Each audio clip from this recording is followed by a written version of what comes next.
Hey there, how are you today?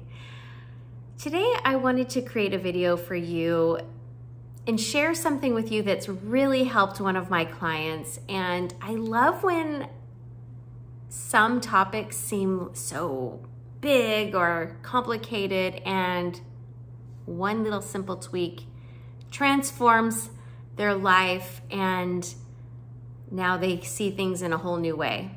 And I thought, you know what, I need to share this with my YouTube and my Instagram and my Facebook group, all the people, because it helped me. And the reason I was able to help her is because I did the same thing with me. So I'll tell you what she was struggling with, and then I'll tell you what I was struggling with and how I figured out a little hack and how both of us are doing awesome and how I'm helping my other clients now with other things, because you can take a topic that's bugging you and kind of apply the same strategy.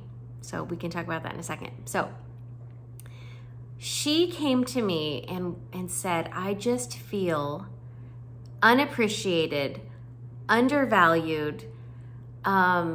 She felt like she, in all of her relationships, in all of them, felt like she was doing all the work and people weren't appreciating it and they weren't reciprocating in the relationships, work, friends, family, everything.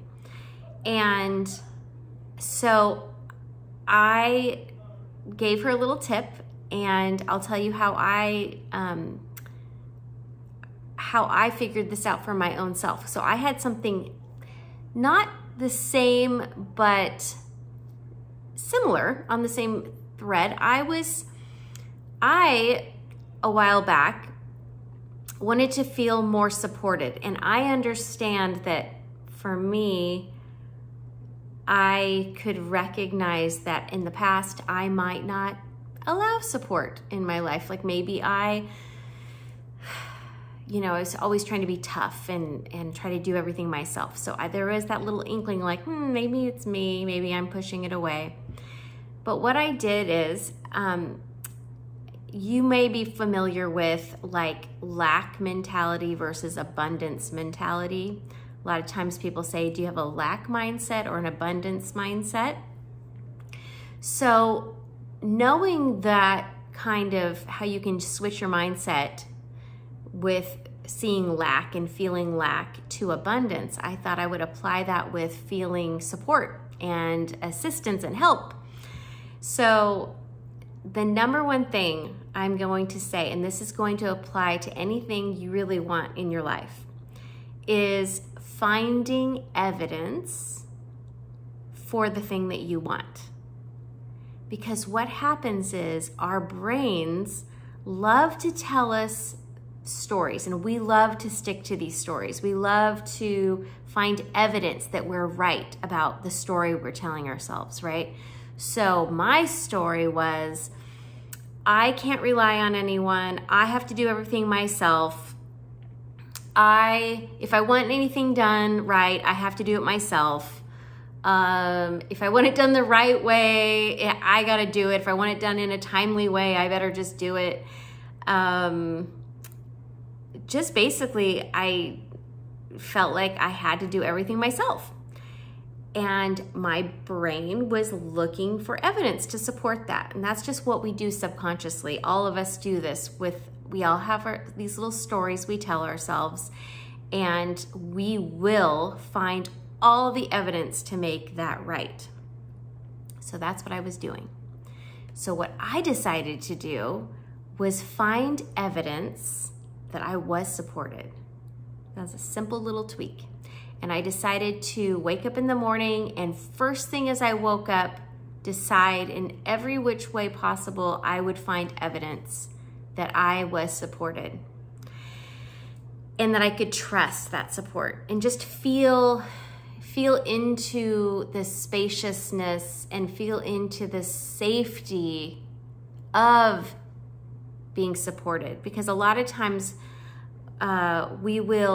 there'll be like a little fear underneath that. So like maybe I didn't feel safe being supported. I felt like I could only feel safe if I was supporting myself.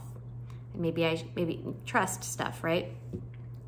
So what I did was I started to observe my inner thoughts and how I was looking for evidence that I had to do everything myself and that I couldn't rely on people or all that stuff. So the first thing I did when I would wake up in the morning to switch that, flip that script, this is so simple, but I was like, oh, I feel the support of my bed. I can feel my body being supported by my bed. I mean, that's how simple it starts. So I am supported. There is evidence. I am supported by my bed. And then my husband brought me coffee. And I went, instead of just going, oh, he brought me coffee, I went, look at that. I'm supported by my husband bringing me coffee. Look at that. And so all throughout the day, the littlest things that would occur in my life, I was looking for evidence that I was supported. And this was a while back, but I mean, I'm talking like the smallest little thing, and I would catch my brain if it was trying to prove me otherwise.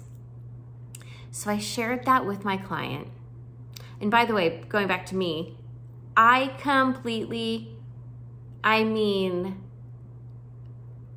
felt so supported by the end of the week. I mean, I freed up so much space in my brain playing that story of, oh, I have to do everything myself and la, la, la. I'm so tired because I do it all myself and da, da, da. And, you know, it can put you in a bad mood. You know, even when my kids were doing their chores that they're supposed to do, when I would notice, oh, look, they did their chores. So I was finding evidence that I'm supported. Okay. So I was able to transform that in myself, and wow, what a better mood I have been in. This has happened a while back. So my client came to me about a month ago and was saying, like I said earlier, I feel unappreciated. I feel like I do all the work in all my relationships. She was saying she just felt like it just wasn't reciprocated. All the energy she puts in, she doesn't get back. And that goes with compliments and everything else. Positive thoughts, or not thoughts, words towards people, reaching out, calling, all the stuff. So she has been working on finding evidence that she is appreciated. She's just looking for evidence that she's appreciated. And she said it is so crazy because by the end of the first day, she noticed, because I had her write down, like really keep a log of it. She couldn't believe how many things occurred where she was appreciated. You know, compliments that she would have just pushed away, she took in. She was able to go, oh, wait, hold on. Normally I would push that away. And she was able to absorb the compliment. And so by the end of the week, she was in such a better mood because she was realizing, oh, I actually am appreciated and I am complimented and people do appreciate me. Like, it's just a story I was telling myself. She just had to find evidence.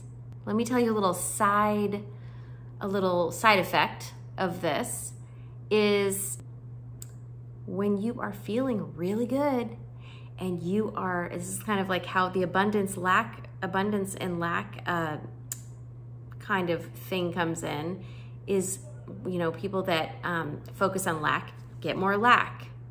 They go into a lack vibration and they attract more lack, or they see more lack. People that focus on the abundance and they notice everything abundant will get more abundance. They start going, oh my gosh, look at all this abundance and it's coming my way. If you are focusing, if you can flip the script of whatever it is that you are wishing you had, and you can find evidence, just a little bit of evidence of something that you wish for and you see it in your life, you're going to attract more of that because, number one, you're setting the intention to have that. But number two, you're raising your vibration, and you can't help but attract more of that, right? So I hope that makes sense. Let me know if it does or doesn't. And I'm going to ask you, what is something that you are yearning for in your life? And what is a way that you can flip the script today and start looking for evidence for that thing already in your life right now? Because it builds upon itself. So if you can find one thing right now, find evidence for it, that it's true and it exists in your life, just build up on that. You will just start noticing more and more and more and create more of that. And you'll be in such a better mood. And then catch your mind if it tries to sabotage you and say, oh no, that's not true. Nope. And goes back to noticing all the lack or the, in my story, not feeling supported, or in my client's story, not feeling appreciated, and like she has to do all the work in all her relationships. And so I hope that makes sense. And I hope you liked this video. If you did, I would love for you to give it a thumbs up. And if you want to see more videos like this, you can hit the subscribe button. That would be amazing. And there's also lots more videos, so go check them out. I usually have some on the side. I think it's on that side, but I can't remember. Or is it that side? I don't know. And I'm actually in the middle of, or not the middle, I'm in the beginning of starting to plan my annual fall release workshop, which is free. I offer this to women in my Thrive Like a Wildflower Facebook group. This is going to be my third year doing this, and what it is, it's all about, I love following the seasons. I love creating rituals around the seasons, and fall is all about letting go of what no longer serves us, creating space for the new. So, just like the fall, the trees in the fall release their leaves, we are going to be releasing things that no longer serve us. And so typically I do a 3-day workshop. It's free, and it's an hour a day usually in October. So if you're interested, I will put a link below for you to sign up for free. And this year I am thinking about doing it on Zoom, but I'm not 100% sure, because I've had a couple people ask me the last couple years if I would do that, because more and more people are getting off of Facebook, or they'll just be on Facebook just for my group. But I'm thinking it might be fun to try something different. So this is my third season of doing this, so it's really exciting. So yes, if you would like to join, just let me know. And in the comments, I would love to know what you are going to reframe, like I mentioned in the video, or you can ask me any other questions you want, because I'm taking questions and making videos for you. All right, I hope you have a wonderful rest of your day. Again, don't forget to like and subscribe, and I appreciate you for being here. Bye.